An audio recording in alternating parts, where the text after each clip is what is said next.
नमस्कार, मैं डॉक्टर किरण कालिया, संस्कृत ज्ञान मंजरी में आप सभी का हार्दिक स्वागत है। जैसा कि आप सभी जानते हैं, हमारे प्रश्नोत्तरी प्रतियोगिता में साहित्यों से महाकाव्यों के ऊपर विषय चला है।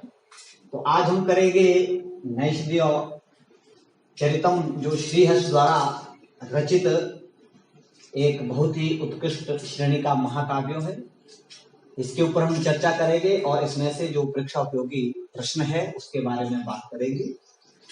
तो जिन्होंने अभी तक मेरा चैनल सब्सक्राइब नहीं किया है, चैनल को जरूर सब्सक्राइब करें और मेरे द्वारा बनाई गई वीडियो को आप ज्यादा से ज्यादा शेयर कीजिए, ताकि घर बैठे सभी प्रतियोगी परीक्षाओं के लिए लाभ ले सके। तो आइए शुरू करते हैं नैषधीय चरितम। मैं आपको सबसे पहले तो नैषधीय चरित के जो रचयिता है उनके बारे में थोड़ा सा बताना चाहूंगा। तो बात करते हैं कि नैषधीय चरित के जो रचयिता है वो कौन थे, उनका क्या अस्तित्व था। तो श्रीहर्ष को नैषधीय चरित के रचयिता कहा जाता है। श्रीहर्ष न केवल साहित्य विधा में ही विद्वान थे, अपितु वे दार्शनिक क्षेत्र में भी एक अग्रगण्य शिरोमणि विद्वान कहे जाते हैं। उन्होंने अपने महाकाव्यों में चार्वाक दर्शन जो है उसका जो सिद्धांत है उसका वर्णन किया है, खंडन भी उसका उसमें देखने को मिलता है। तो नैषधीय चरित के जो रचयिता श्रीहर्ष है उनके बारे में कहा जाता है कि जो उनके पिता थे श्रीहीर थे, वे शास्त्रार्थ में जो न्याय दर्शन के प्रख्यात प्रकांड विद्वान उदयनाचार्य थे, उनसे वो हार गए थे। उनसे बदला लेने के लिए श्रीहर्ष जी ने 1 साल तक त्रिपुरा देवी की सिद्धि की थी और उनसे वरदान पाकर के उन्होंने अपनी अतुलनीय जो बुद्धि है उसको प्राप्त किया और उसके बाद उन्होंने शास्त्रार्थ में अपने पिता के प्रतिशोध को पूरा किया। इसके साथ साथ ये भी कहा जाता है कि श्रीहर्ष जी जो कान्यकुब्ज नरेश जयचंद थे, जयचंद्र, और वर्तमान में उनको जयचंद भी इस नाम से कहा जाता है, तो उनके वे आश्रित कवि थे। और नोट कीजिएगा एक बात को कि कई बारी परीक्षा में पूछा जाता है कि तांबूल द्वयम आसनम लभते यह कान्यकुब्जेश्वरात्, कि जो कान्यकुब्ज है, कान्यकुब्जेश्वरात्, ये किसका विशेषण है। तो इस संबंध में कहा जाता है कि जो श्रीहर्ष थे वे रोज जयचंद से आसन और 2 बीड़े पान के जो है प्राप्त करते थे। तो आइए अब शुरू करते हैं। सबसे पहले कि नैषधीय चरित के जो रचयिता है वे श्रीहर्ष जी कहे जाते हैं। इनके जन्म समय की बात की जाए तो इनके जन्म में समय जो है वह 12वीं शताब्दी का उत्तरार्ध निर्धारित किया गया है। इनके पिता का नाम श्रीहीर था और जो माता थी उनका नाम मामल देवी था। इनकी जो है 10 रचनाएं मानी जाती है, जिसमें से सबसे जो प्रसिद्ध है वह नैषधीय चरित महाकाव्य है। और इसके साथ साथ इन्होंने एक चंपू काव्य नवसह सांख्य चरित चंपू जो है लिखा है। इनकी कुछ एक अन्य जो रचनाएं हैं, जैसे आपके खंडन खंड खाद्य, अर्णव वर्णन, विजय प्रशस्ति, छिंद प्रशस्ति इत्यादि जो है, इस प्रकार की इनकी जो है अन्य रचनाएं भी उपलब्ध होती है। इसके साथ साथ बात की जाए नैषधीय जो चरित है उसके महाकाव्यों, उस महाकाव्यों में क्या क्या वर्णित है।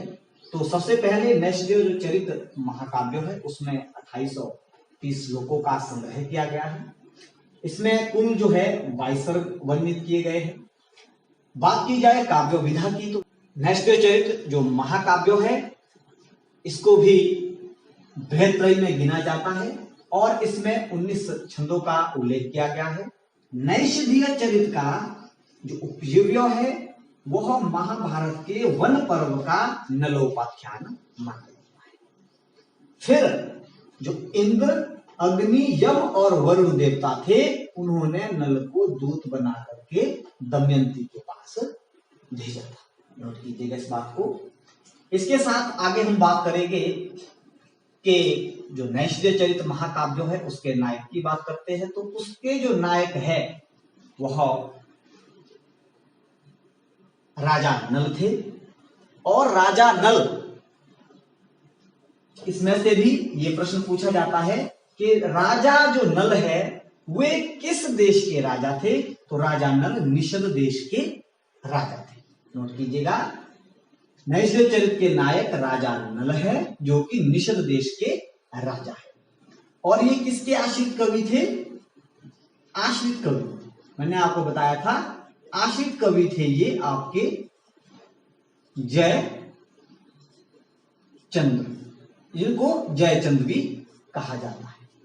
ये थे जयचंद, ये आपके कन्नौज के रहने वाले थे।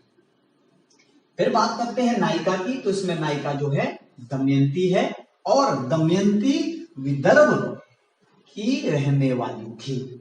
इनके पिता का नाम क्या था? भीमसेन था। यह प्रश्न भी बार बार पूछा जाता है कि नैषधीय चरित की नायिका दमयंती किस प्रदेश की थी। तो विदर्भ प्रांत की वह रहने वाली थी। पिता का नाम भीमसेन था।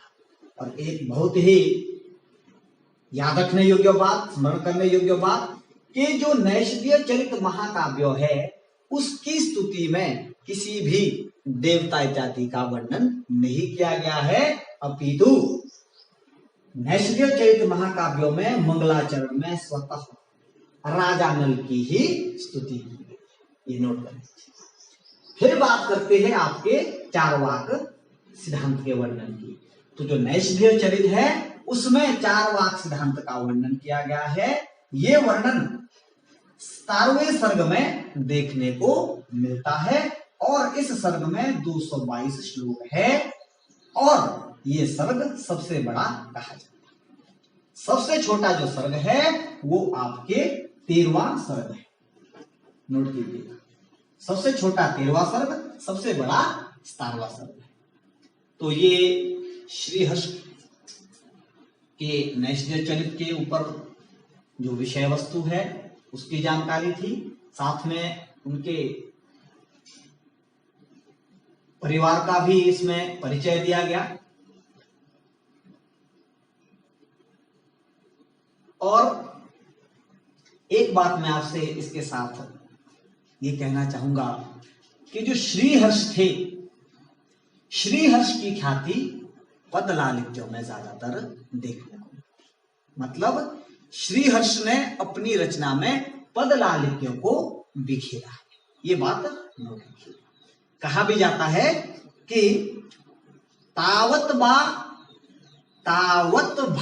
भारवे भाति यावत माघस्य नोदय। नोट कीजिएगा कि तावत भा भारवे भाति यावत माघस्य नोदय उदिते नैषधे चरिते, उदिते नैषधे चरिते क्वच माघ क्वच भार। बोलते हैं तब तक ही भारवी हो चाहे माघ हो, उन सब की जो है बात की जाती है जब तक जी श्रीहर्ष के द्वारा जो रचित ग्रंथ क्या था, नैषधीय चरित नहीं लिखा गया था। जब इसकी रचना हुई तो इसकी प्रसिद्धि जो है बहुत अधिक हो गई। और विद्वानों ने तो यह भी, विद्वानों के लिए यह कहा गया है कि नैषधम विद्युत औषध। क्या कहा है? बोलते हैं कि जो विद्वान है उन सब के लिए जो नैषधीय चरित ग्रंथ है वह क्या है? औषधि के समान है। जो कैसी है? खाने में तो कड़वी होती है लेकिन उसका जो परिणाम है वह बहुत ही रमणीय और सकारात्मक जो है प्रदान करती है। तो ये इस प्रकार की जानकारी थी। आइए अब बात करते हैं श्रीहर्ष नैषधीय चरितम की जो प्रमुख सूक्तियां है, प्रष्टव्य सूक्तियां है, उसके बारे में। तो श्रीहर्ष नैषधीय चरितम में जो प्रष्टव्य सूक्तियां हैं वो इस प्रकार से है कि आर्जवम ही कुटिलेषु न नीति। नोट कीजिएगा इसको, प्रष्टव्य है आर्जवम ही कुटिलेषु न नीति। दूसरी है शठे शाठ्यम समाचरित। शठे शाठ्यम समाचरित बोलते हैं कि दुष्टों के साथ दुष्टता का व्यवहार। फिर तीसरी है दुर्जया ही विषया विदुषा। दुर्जया ही विषया विदुषा अपि। फिर अगली है आपके चकासती योग्येन ही योग्य संगम। एक बार फिर से नोट कीजिएगा, चकासती योग्येन ही योग्य संगम। फिर अगली है कि क्व भोगम आपनोति न भाग्यो भाग्यजना। क्व भोगम आपनोति न भाग्य भाग्यजना। फिर अगली है बहुत ही प्रष्टव्य है, प्रथम सर्ग से है कि त्यजन्त्यसून शर्म च मानिनो वरम त्यजन्ति न तु एकम अयाचित व्रतम। तो एक बार फिर से त्यजन्ति असून शर्म च मानिनो वरम त्यजन्ति न तु एकम अयाचित व्रतम।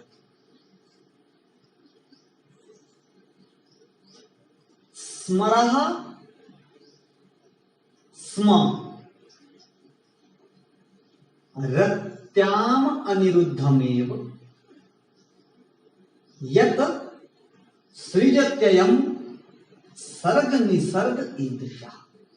एक बार फिर से स्मरा स्म रत्याम अनिरुद्धमेव यत सृजत्ययम् सर्ग निसर्ग ईदृशा। बोलते हैं प्रकृति का क्या यह स्वभाव है कि जो रति है वह अनिरुद्ध को ही जन्म। ये प्रकृति का स्वभाव है कि जो रति है वह अनिरुद्ध को ही उत्पन्न करती है। तो ये इस महाकाव्य से पूछी जाने वाली प्रष्टव्य सूक्तियां थी। इसके अलावा भी बहुत सारी सूक्तियां हैं, लेकिन हमारे विषय में प्रष्टव्य इतनी ही पर्यंत है।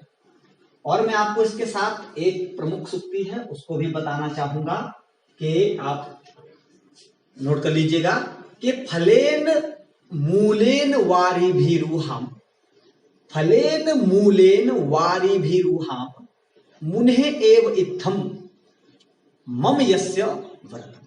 बहुत ही प्रष्टव्य सूक्ति है। फलेन मूलेन वारिभिरुहाम मुने एव इत्थम मम यस्य व्रतम। इसको भी नोट कर लीजिएगा। एक बात फिर बताना चाहूंगा कि नैषधीय चरितम महाकाव्यों के जो नायक है वह गंभीर थे, बिल्कुल सत्व और अपनी प्रशंसा ना चाहने वाले थे। तो इस प्रकार का जो लक्षण है वह धीरदत्त की श्रेणी में आता है।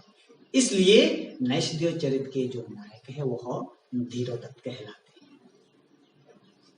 तो आज के लिए हमारा विषय इतना ही पर्यंत है। नमस्कार, धन्यवाद।